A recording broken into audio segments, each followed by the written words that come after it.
If your TP Link Deco is suddenly flashing red, don't panic because this issue is surprisingly easy to fix and most people get their network back online in just a couple of minutes. That red light usually means one of two things. Either the deco isn't connecting to the internet or it's struggling to communicate with the main deco in your mesh system. Let's walk through the fastest fixes. First, check the placement of the deco that's blinking red. Mesh systems rely heavily on clean, stable signal paths, so even small obstructions can cause a red light. Thick walls, metal appliances, or interference from nearby electronics can block the connection. Try sliding the deco a few feet closer to your main unit or moving it to a more open spot. Give it a few seconds. If the light turns yellow or green, you fixed it.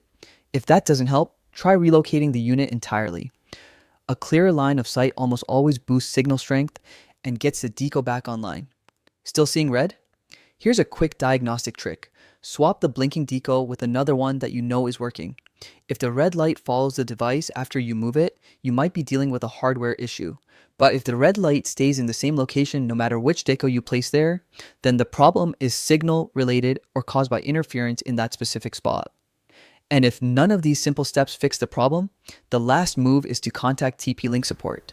They can walk you through advanced troubleshooting or help arrange a replacement if the unit is faulty. Hopefully, this helped you get everything running smoothly again. Thanks for watching and feel free to stick around for more quick and easy tech fixes.